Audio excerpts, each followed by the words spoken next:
Here outside DeGraff Hall, students and faculty are trying to get back into their daily routine just days after the suicide incident. Not only community oriented, they're also student friendly. For Midday, I'm Jolie Gresham, FNN. Are more vulnerable to the input of others. What kids are taught and how they're treated by their peers plays a major role in the mental and emotional levels of self-hate. Dream Defenders correspondent Kevin Burnett shares his thoughts on how the educational system contributed to his self-hate. Florida State University's DeGraff Hall is quieter than usual, this coming just days after a freshman student committed suicide in his dorm room. I know, just after it happened, everything just kind of seemed quieter. The 18-year-old student was found dead by his roommate Saturday morning. Results from the autopsy confirmed that the cause of death was indeed suicide. Several freshmen say adjusting to the new environment can be difficult. I just realized, how much pressure the university, actually gives you. You don't expect it to be this crazy when you leave for school, but it actually does make it's a big change.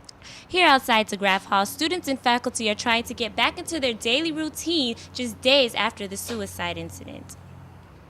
FSU officials said the university now has a suicide hotline number as well as the Knoll Care Suicide Prevention Center. The university is now urging its students to seek help and utilize the proper resources. Everybody in the residence hall and of course campus-wide.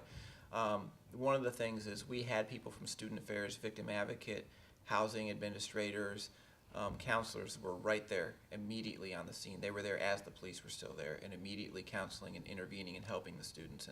Hate a black or white thing. It's not a black or white thing. It's not a black or white thing. And one of the dilemmas that most of us have is we're a little unfamiliar with who we are. Self-hate is frequently identified through people that may cause bodily harm to themselves because they truly dislike the person they are inside and out. But where does self-hate stem from? Dr. Clifton Brown, a sociology instructor, sheds a little light on the origins of self-hate. How shall I say? Competition between black folk. Our color is different, whether or not we have longer hair or shorter hair, whether or not we're overweight or underweight.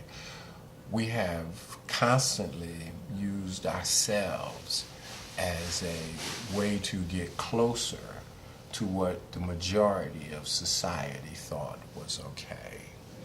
So consequently, those of us who were darker felt a little bit differently.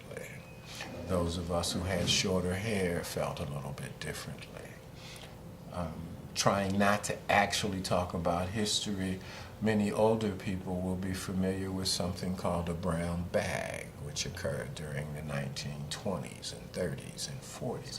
And all of these things contributed to how black people reacted to and related to other black people. Today, what we see as self-hate comes in many different forms, some more obvious than others. But what about the self-hate that goes undetected or unidentified? Dr. Brown explains what he feels individuals dealing with self-hate should acknowledge. Well, first you have to take a minute and understand who you are. Most of us, unfortunately, compare ourselves to others without knowing exactly who others are and what they do. And if you take a moment or two and actually begin to understand the better qualities of you, it becomes a lot easier to like you. Once you begin to like you with one instance, you can begin to like you with many things. According to research, children are more vulnerable to the input of others. What kids are taught and how they're treated by their peers plays a major role in the mental and emotional levels of self-hate. Dream Defenders correspondent Kevin Burnett shares his thoughts on how the educational system contributed to his self-hate. I think self-hate is so common because we live in a generation that, not even a generation, we live in a system that does not educate us about who we are. We live in a system that educates us about who we are not, and within that creates the self-hate. So basically I'm saying that we have this, okay, for instance, the education system. We have the education system, and in reality, the education system, the general education system does nothing for me as a black male in the society. The education system, like, I have nothing to relate to when I look at the education system. The only thing I can relate to in the education system is slavery, the civil rights era, Martin Luther King, Malcolm X, and look what they did to them. So basically, the only thing in the education system that I truly have to relate to is the fact that, okay, if I speak up and follow my heart and fight for what's right, I get killed for it. Jabari Mickles, Community Relations Chair of Dream Defenders, also expresses his thoughts on the role of society and self-hate. I think society, our society has plays a huge role in self-hate because everything we see on television or media is about violence, trauma, fitting a role that people told you need to fit instead of just allowing you to be the person that you want to be and aspire to be.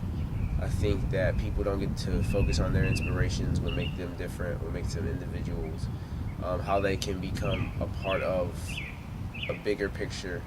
I think people, they feel very small, so they don't really understand how they can connect with other people. I think that makes us very opinionated. It makes us not really understand other people's values. It makes us very extreme. Self-hate is one of the most common things that goes unnoticed in today's society. American poet Ralph Waldo Emerson said, "To be yourself in a world that is constantly trying to make you something else is the greatest accomplishment." Reporting, I'm Jolise Gresham.